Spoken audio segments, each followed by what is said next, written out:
Bienvenidos a Mantenimiento de Máquinas Eléctricas. En esta ocasión vamos a trabajar un circuito trifásico RLC, pero que no tiene conexión en estrella, sino más bien tiene conexión en delta. Para eso vamos a utilizar el problema número 2 de la diapositiva. Paso a la pizarra, muestro la diapositiva, y comenzamos a anotar los datos del ejercicio. Me dice, a una línea trifásica alterna de 220, ojo aquí, si me dice a una línea trifásica, significa que el voltaje de línea es 220 voltios. Frecuencia 60 hercios.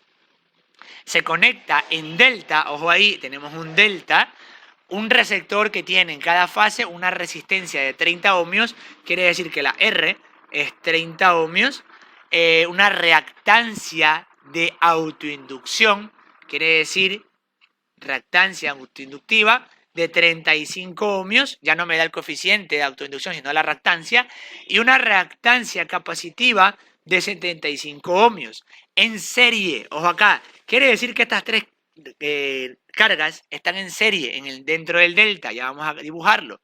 Me pide, bueno, voy a ponerlo aquí al ladito, vamos a dibujar esto así, creo que sí entra en la pizarra y pongo en serie. Importante porque no es lo mismo en serie que en paralelo, por supuesto que sí. Me pide hallar corriente de línea y me pide hallar el factor de potencia y me pide hallar la potencia activa consumida. Entonces vamos a poner aquí P. Podemos hallar P, Q y S tranquilamente, pero solo nos pide P. No hay ningún problema. Quizás yo pueda tomar este ejercicio para luego pedir la reactiva y la aparente, pero solo nos pide P. Ahora sí, quito la diapositiva y comenzamos a operar. Lo primero que voy a hacer es dibujar el sistema para conocer qué va a pasar. Y tendría una resistencia, un condensador y una bobina. Luego del otro lado lo mismo, una bobina, un condensador y una resistencia. Y termino con lo mismo, una resistencia, un condensador y una bobina. Y tengo aquí mi delta. Es mi carga en delta. Voy a describirle solo los valores a uno de las ramas porque me dice que es lo mismo para todo el delta. Entonces aquí tengo 30 ohmios, aquí tengo 75 ohmios en la reactancia capacitiva y la reactancia inductiva con 35 ohmios. Luego voy a dibujar la fuente, que serían mis líneas R, vamos a ponerle nombre S, y mi línea T, conectadas al delta. Por ese lado empiezo el trabajo y me pide lo primero, corriente de línea. Vamos a analizar el problema. Primer análisis. ¿Cuál será el voltaje de fase? Si usted recuerda, en estos casos yo digo que el voltaje de fase es igual al voltaje de línea, porque estamos en delta, ¿se acuerda? ¿Y cómo era la relación corrientes? Me dicen que corriente de línea es igual a raíz de 3 corrientes de fase. Observe que aquí la relación cambia, dado de que estamos en delta, los voltajes son los mismos. Y algo importante, si ya me dan el voltaje de línea, ya tengo el voltaje de fase, que son los 220 voltios. Por ende, ¿qué hacemos ahora? Analicen. Ya tengo el voltaje en esta fase. Puedo sacar la impedancia de la fase. Si tengo voltaje y tengo impedancia, ¿qué puedo hallar en la fase? Entonces yo digo que corriente es igual a voltaje sobre resistencia, pero ya estamos en alterna sobre impedancia. Pero más allá, voltaje de fase sobre impedancia de fase, corriente de fase. Y ya tengo voltaje de fase, pero no la impedancia. Hallemos esa impedancia. ¿Cómo hallo la impedancia en la fase?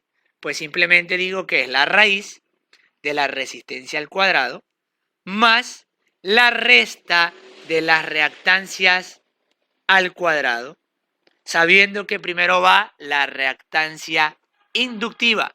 Entonces, reemplazo valores, resistencia 30 al cuadrado, más reactancia inductiva menos reactancia capacitiva, y da igual porque sea un negativo, porque esto se va a elevar al cuadrado.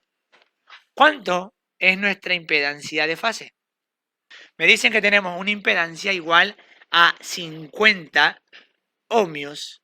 Perfecto. Ahora sí tengo voltaje de fase 220 impedancia de fase 50 ohmios. La corriente de fase va a ser igual a mi voltaje de fase 220 dividido por impedancia de fase 50 ohmios. ¿Cuánto vale mi corriente de fase? Me dicen que tenemos 4.4 amperios corriente de fase. Y si me doy cuenta, ya tengo la corriente de fase, podemos hallar la corriente de línea. Entonces, corriente de línea es igual a raíz de 3 por corriente de fase, que es 4.4 amperios. ¿Cuánto vale nuestra corriente de línea en este ejercicio? Tenemos una corriente de 7.61 amperios. En la línea tenemos corriente de fase y corriente de línea, primer parámetro de este lado, 7.61 amperios. Ahora, factor de potencia. Recuerde que el factor de potencia está relacionado con el ángulo. ¿Y el ángulo dónde lo encuentro?